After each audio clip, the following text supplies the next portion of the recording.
자, 오늘은 이사야서 시리즈 5번째 시간을 같이 나누려고 합니다. 좀 도움이 되고 있나요? 이사야서 시리즈? 네, 5번째 시리즈, 5번째 들어갈 거고, 오늘은 하나님의 길을 준비하라 라는 제목으로 같이 나누도록 하겠습니다.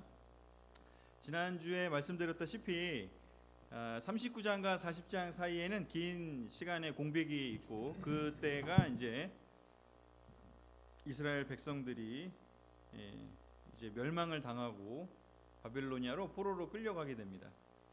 바벨로니아 포로로 끌려가서 그들이 빨리 끌려간 사람은 한 70년 정도 사는 거고, 좀 늦게 끌려간 사람은 한 50년 정도 포로 생활을 합니다. 우리가 예전에 일본한테 그 식민지를 몇 년 당했죠? 네, 근데 그거보다도 훨씬 더 지금 긴 시간을 포로로 끌려가 사는 겁니다. 더더군다나 우리는 뭐 그 일본이 우리나라에 온 거고 어찌됐건 우리 땅에 우리가 살지만, 이스라엘 사람들은 다른 나라로 가서 끌려가서 거기서 이렇게 긴 시간을 살게 되는 것이라면 훨씬 더 삶이 어렵지 않았을까라는 생각을 하게 되죠. 이 그 포스터는 그 엄석진인가요? 그 영화 암살에 나오는 밀정을 처단하는 그 내용인데요. 이정재가 원래 그 독립군이었다가 배신을 하잖아요. 그래서 이제 그 나중에 저 뒤에 나오는 그 영화 속에서 인물들로 봐서는 나중에 이제 언제죠? 하여튼 그 해방이 되고 나서 이정재를 처단하는 그 내용일 텐데, 그때 이 친일파였던 이렇게 변절한 이정재가 그런 망언을 하잖아요. 저 유명한 대사. 저 대사 혹시 찰지게 해주실 분 계신가요?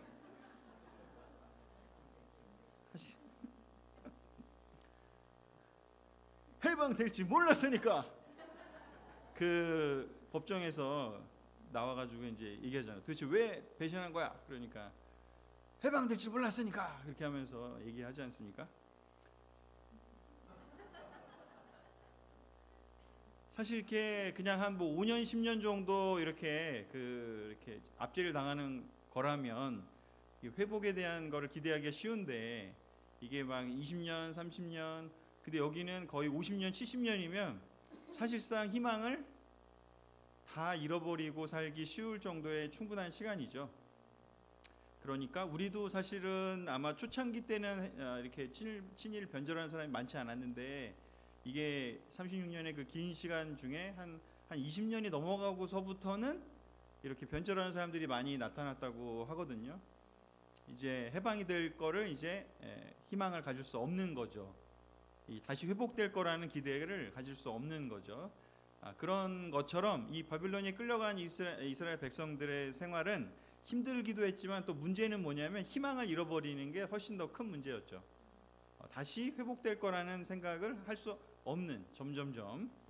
그래서 그런 상황에서 하나님께서 하나님의 길을 준비하라고 상당 기간 침묵을 하신 상황에서 시간이 지나서 이제 39장이 40장을 넘어가면서 긴 침묵을 깨뜨리고 하나님이 말씀을 하시는 시간이 되었다라고 이제 제가 잠깐 그때 지난주에 끝부분에 얘기를 드렸는데요.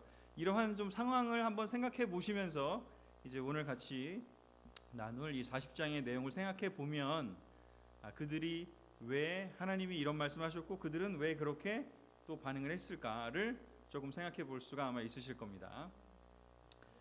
사실 39장 전에 40장으로 넘어가기 전에 13장에 이미 바빌로니아에 대한 예언이 나와 있습니다.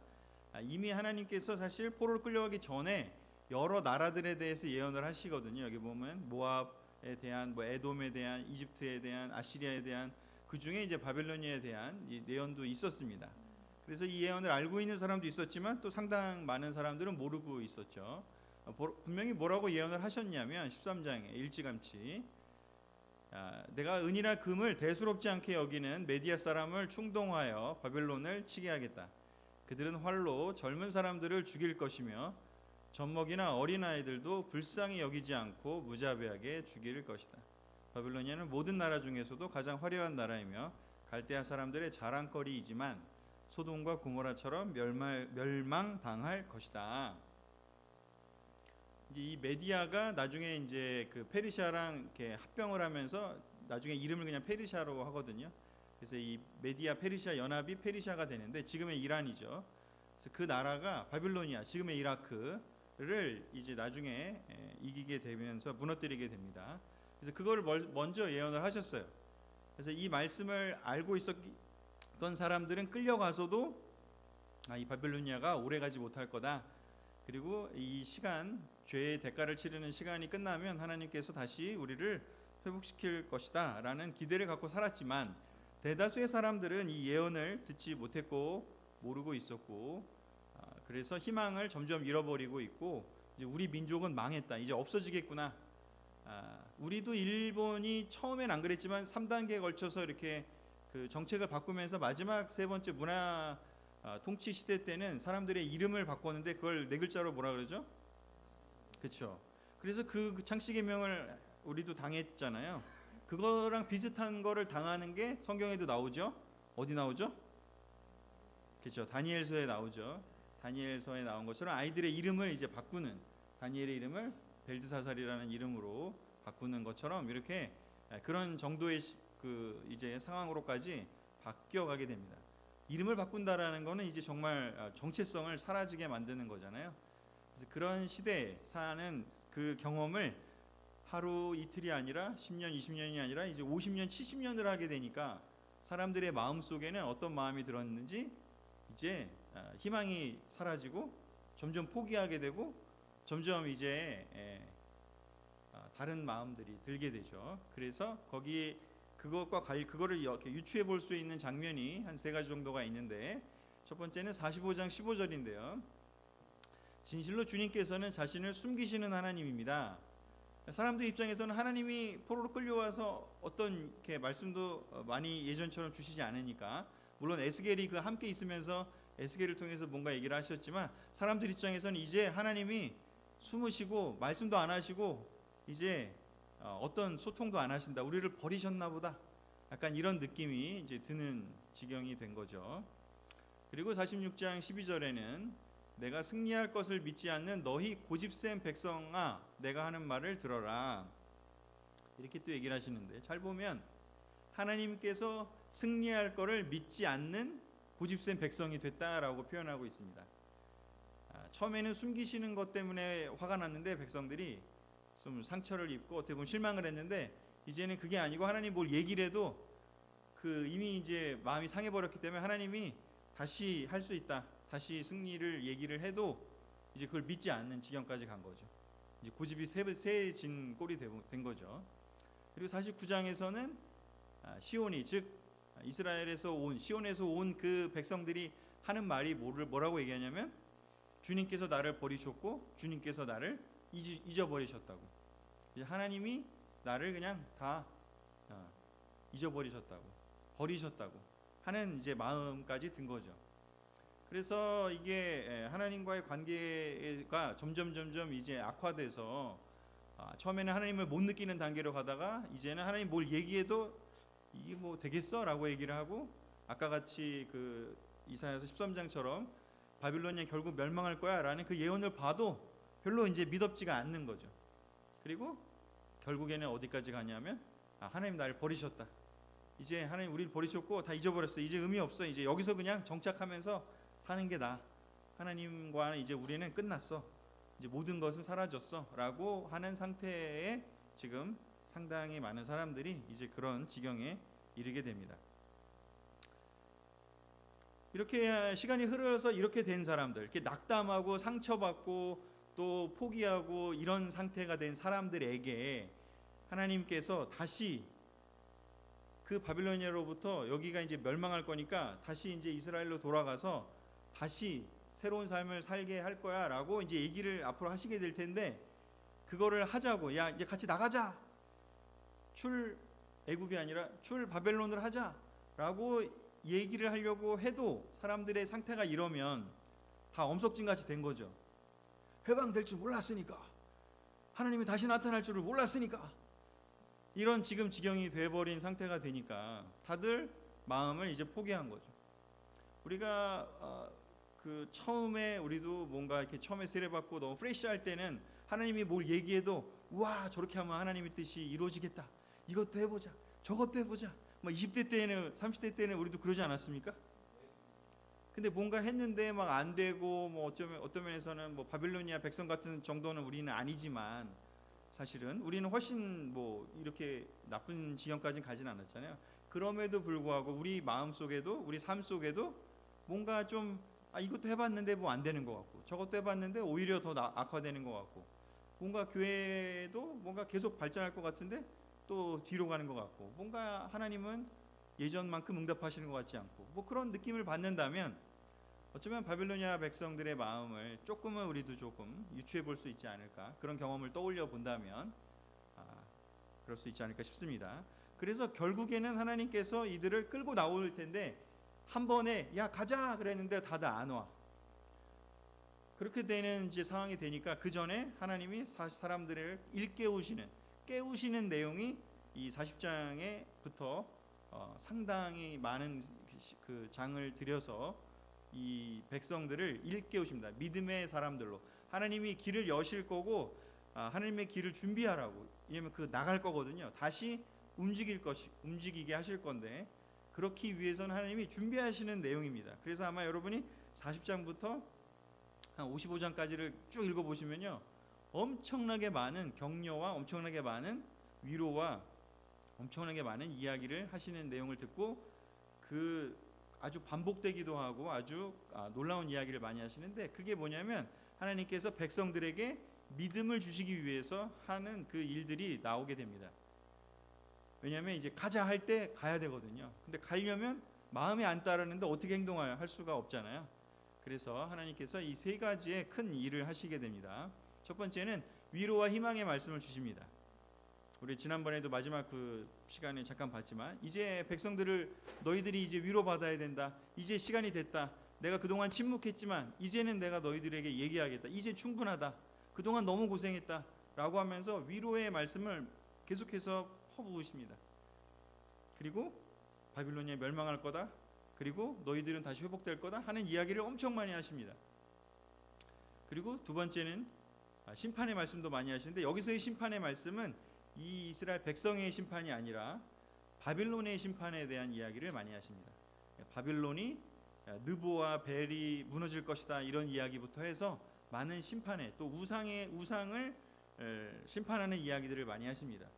그래서 바빌로니아의 그 우상들을 비판하는 이야기, 다 무너질 거다, 다 소용없다, 그 사람이 만든 거지 아무런 힘이 없다, 역사에서 어떤 역할도 할 수 없다, 그런 이야기도 하시면서 동시에 이 엄석진 같은 이 배신하고 이 느보의 또는 이 벨의 그 바빌로니아의 이 우상들의 동화돼 갖고 하나님 이제 날 버렸어, 나는 하나님 없어, 나는 차라리 여기에 있는 이 바빌로니아의 신들을 섬기겠어, 바빌로니아의 우상을 만들어서 여기서 나는 함께 성공할 거야 하면서 그 친바빌로니아 사람들이 된 이스라엘 사람들이 또 많이 생겼거든요.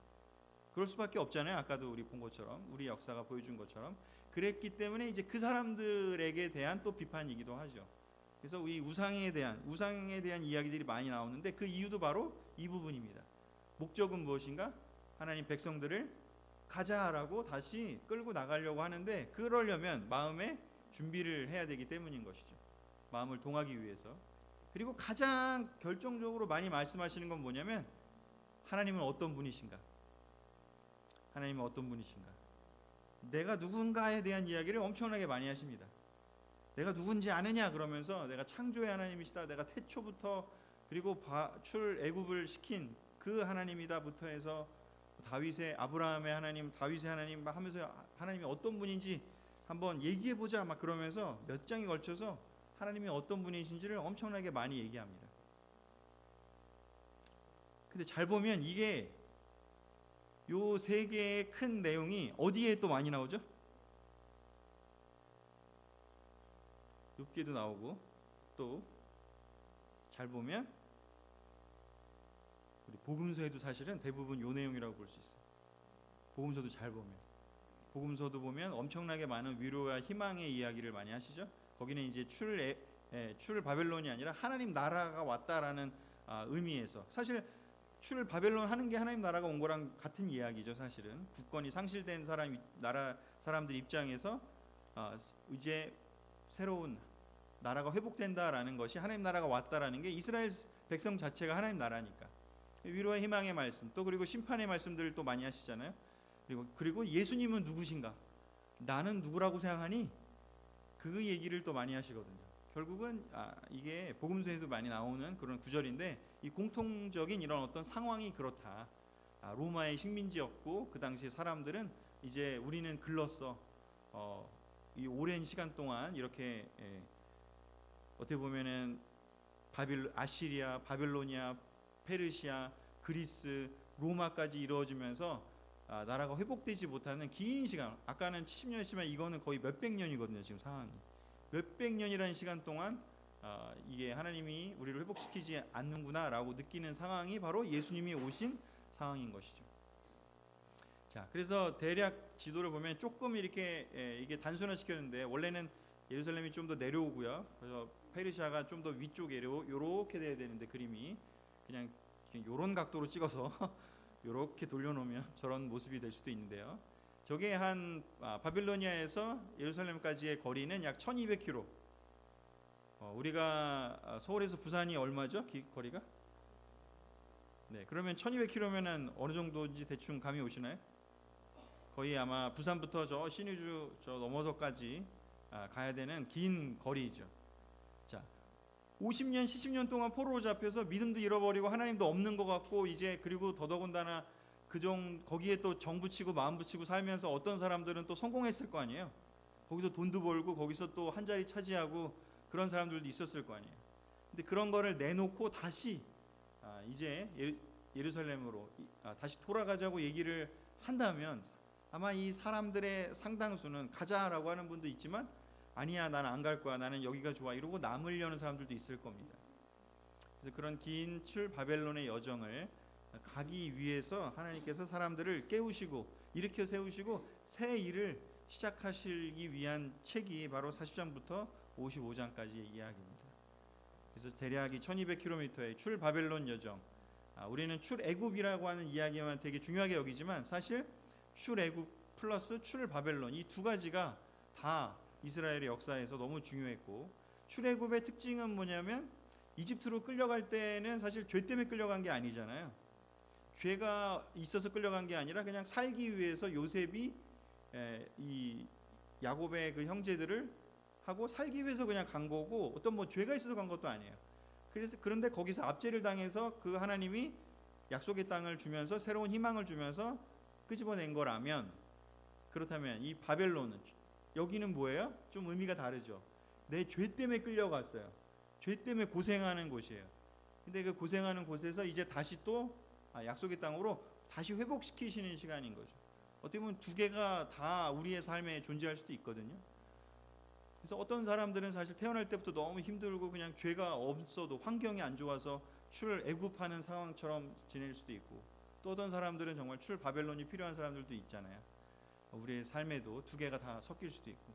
자, 그래서 이 출애굽, 바벨론, 이 두 가지가 모두가 다 우리의 삶에 있기에 이사야 이 내용은 너무너무 소중한 내용이고, 특별히 또 이 예수님이 오셨을 당시의 사람들의 상황은 출애굽도 출애굽이지만 바벨론의 그러한 모습도 상당히 유사하다라고 볼 수가 있습니다. 우리 이사야 40장 1절에서 2절 바벨론의 여정을 준비시키시는 하나님에 대한 이야기를 몇 가지 성경 구절을 보면서 정리하도록 하겠습니다. 자, 읽어보겠습니다. 시작. 너희 하나님이 말씀하신다. 너희는 위로하라. 내 백성을 위로하라. 너희는 예루살렘 사람들을 격려하며 그들에게 고난의 날들이 끝나고 그들의 죄가 용서되었다고 말해 주어라. 그들은 자기들의 죄에 비해 갑절이나 무거운 형벌을 받았다. 아멘. 지난번에 잠깐 보셨던 것처럼 하나님이 드디어 침묵을 깨고 말씀하신 첫 번째 단어가 뭐였냐면 위로하라는 거예요. 너무 고생했거든요, 사실은. 50년, 70년 포로 생활한다는 게 너무 힘들잖아요. 그 위로하라고요. 너무 고생했다고요. 그리고 그들을 격려해서 그들에게 얘기해 주라고요. 이제 이 고난의 날이 끝났다. 이제 하나님이 우리들을 다시 일으켜 세워서 다시 새로운 땅으로, 사실은 원래 있던 곳이지만 새로운 일을 하시겠다. 죄도 이제 용서됐다 라고 얘기해 주라고 얘기를 합니다. 무거운 형벌을 받았기 때문에 이제 하나님이 나타나셔서 그들을 이끌고 새로운 일을 하시겠다고요. 자, 그리고 나서 이어지는 구절이 또 중요한 구절인데 같이 한번 읽어보겠습니다. 시작. 어떤 사람의 외치는 소리가 들린다. 너희는 여호와를 위하여 광야에 길을 준비하라. 너희는 우리 하나님을 위하여 사막의 대로를 평탄하게 하라. 모든 골짜기가 메워지고 모든 산이 낮아질 것이며 거친 땅이 평탄해지고 험한 곳이 평지가 될 것이다. 그때 여호와의 영광이 나타날 것이니 온 인류가 그것을 함께 볼 것이다. 이것은 여호와의 말씀이다. 예루살렘아, 높은 산에 올라가서 좋은 소식을 전하라. 시온아, 너는 두려워하지 말고 큰 소리로 유다 성들에게 너희 하나님이 오신다고 외쳐라. 아멘. 어떤 사람이 외치는 소리가 들린다고 얘기를 합니다. 바로 예언자이겠죠. 예언자가 얘기하는 소리겠죠. 하나님을 대신해서 여호와를 위하여 광야의 길을 준비하라고요. 저 바벨로니아로부터 예루살렘까지 가는 그 길은 강도 있고 광야도 있고 그리고 사막도 있고 아주 여러 가지가 있는 곳이죠. 거기에 이제 길을 준비하라고. 하나님이 그 길로 다시 예루살렘으로 보낼 거라고요. 하나님을 위해서 사막의 대로를 평탄하게 하라고요. 사실 평탄하지 않잖아요. 근데 이거를 그렇게 하나님이 이끄실 거를 이제 얘기하고 있는 거죠. 그래서 하나님이 그 이끌어서 나오는 길이 이렇게 쫙 펼쳐질 거다라고 얘기를 하면서 하나님의 영광이 나타날 거라고 얘기를 합니다. 그리고 그것을 온 인류가 볼 것이다. 그리고 예루살렘 사람들에게 높은 산에 올라가서 좋은 소식을 전하라고요. 좋은 소식, 복음이잖아요. 그 좋은 소식이 뭐냐면 바로 하나님이 오셔서 우리를 이끌고 가신다라는 게 좋은 소식인 거죠. 여기 특별하게 뒤에 시온아, 너는 두려워하지 말고 큰 소리로 유다 백성들에게 얘기해라. 뭐라고요? 너희 하나님이 오신다고요.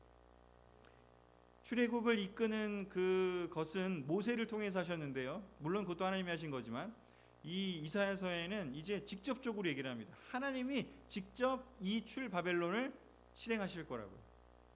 하나님이 직접 오실 거라고. 그래서 1차적으로는 출 바벨론의 이야기인데요. 2차적으로는 이것이 나중에 결국은 예수님에게로 또 적용이 되죠. 그래서 예수님이 직접 오시는 것을 이제 너희 하나님이 오신다라고 얘기를 되는 거죠.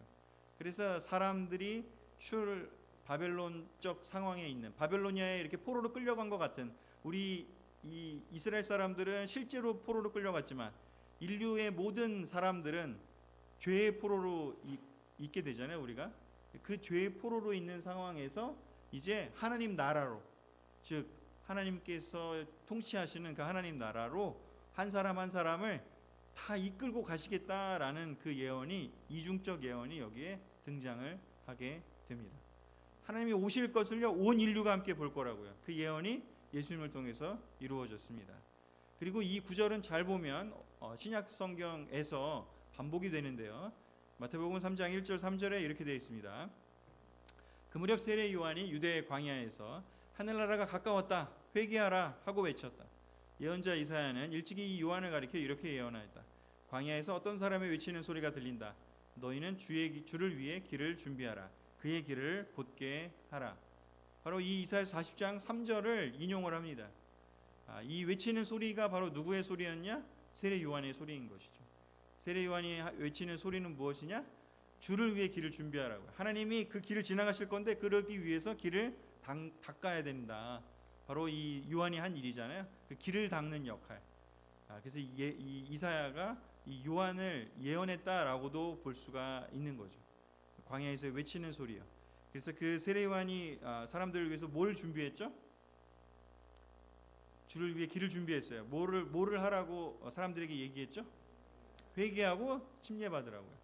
그래서 세례 요한의 주님을 위해 준비한 길은 뭐냐면 회개하고 물 침례를 받는 것이었어요. 그리고 나서 그 침례가 의미가 나중에 완성이 되죠. 예수님을 통해서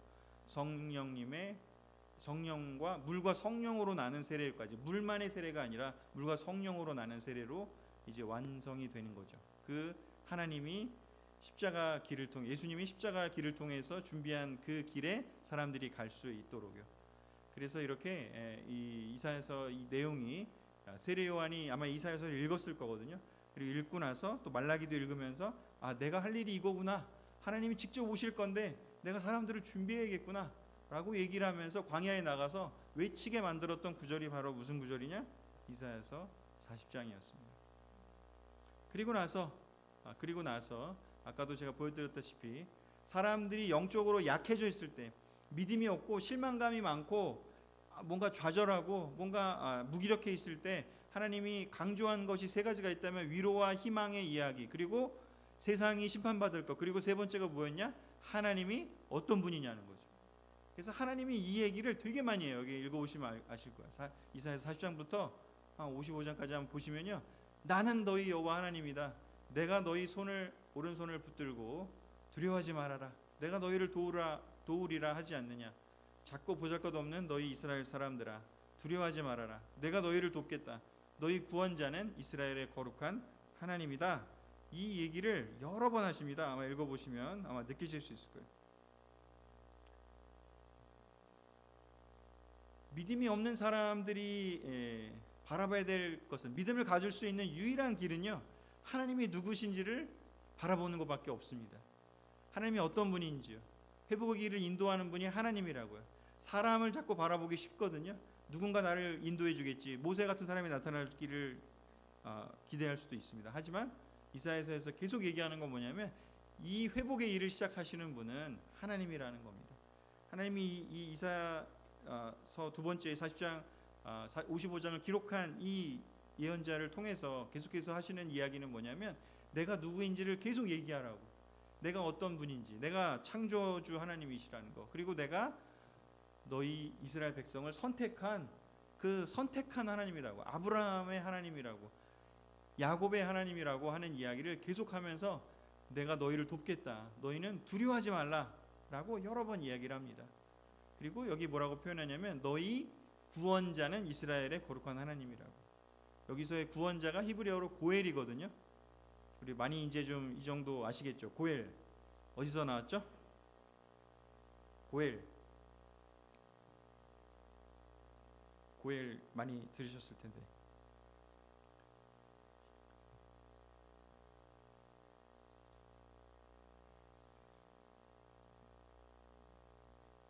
우리 저기 후모 형제님 그때 그거 하실 때 나왔는데, 후모 형제님이 설교하실 때 고엘.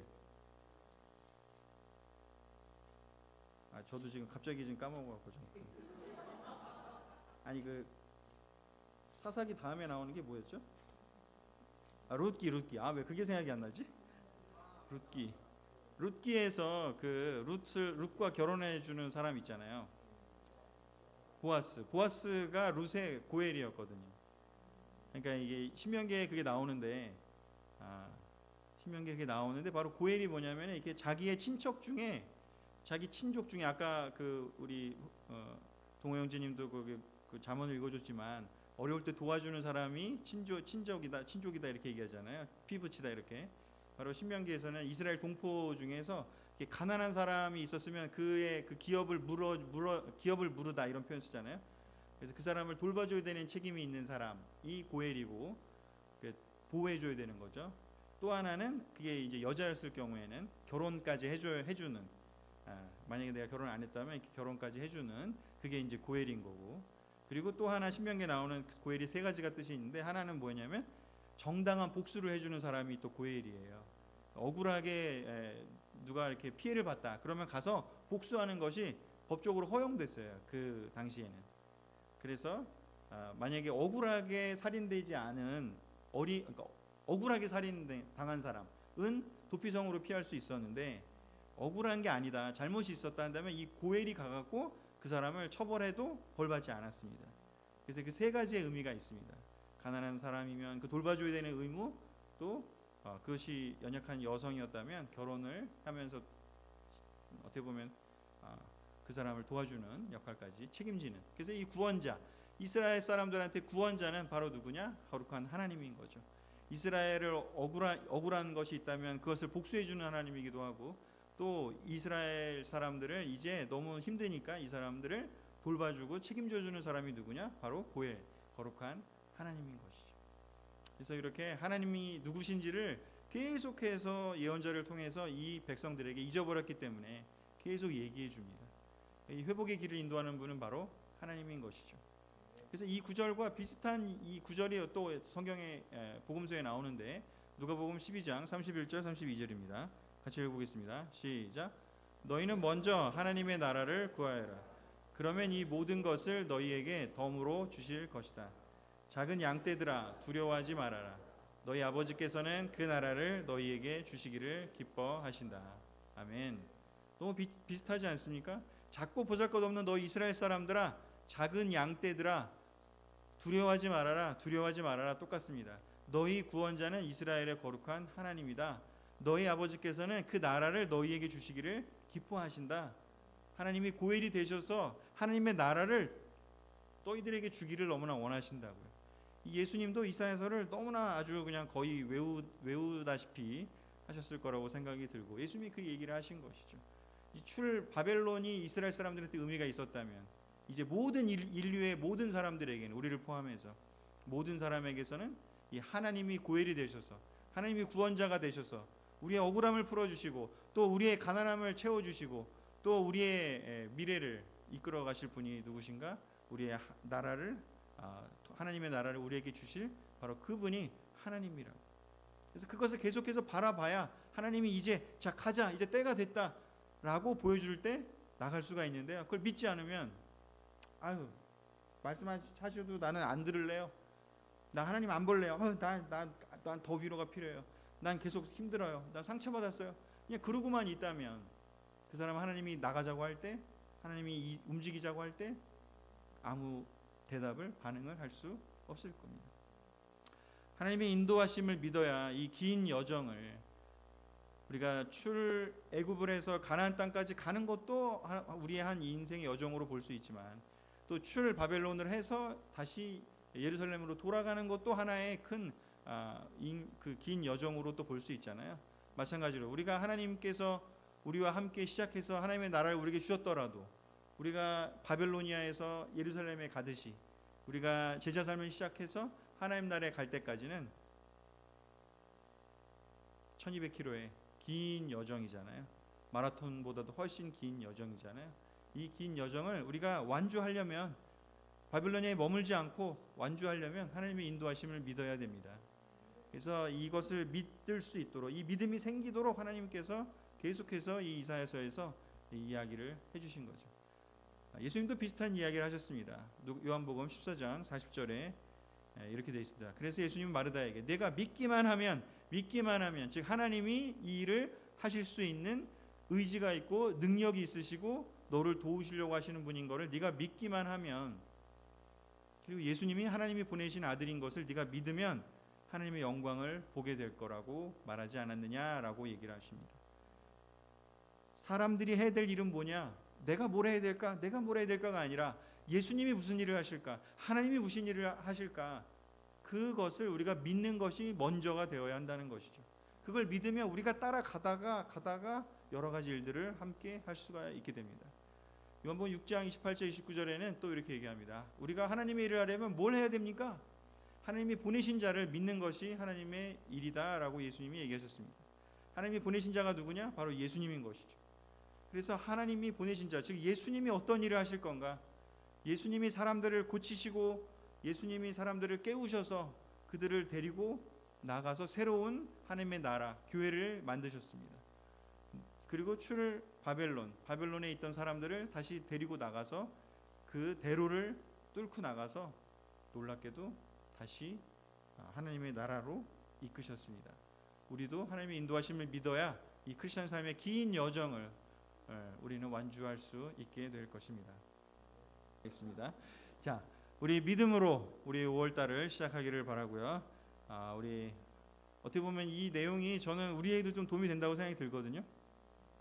우리 크리스천 삶을 좀 오래 살면 어떤 면에서는 우리도 좀 이제는 믿음보다는 뭔가 그냥 적당히 살고 싶어지고 그냥 이 세상에 적응하고 싶어지고 하나님이 뭘 하자고 해도 시큰둥하고 이제는 뭐 놀라운 일이 일어날 것 같은 그런 기대보다는 그냥 하루하루 그냥 지내는 것에 소시민적인 삶을 살기 쉬워지는데 그렇다면 여러분 이사야서 40장부터 그 뒤에 나오는 그 내용들을 열심히 읽으시면서 하나님의 음성을 들으시고 또 복음서를 읽으시면서 예수님의 음성을 들어보시기를 권하고 싶습니다. 말씀을 마치겠습니다.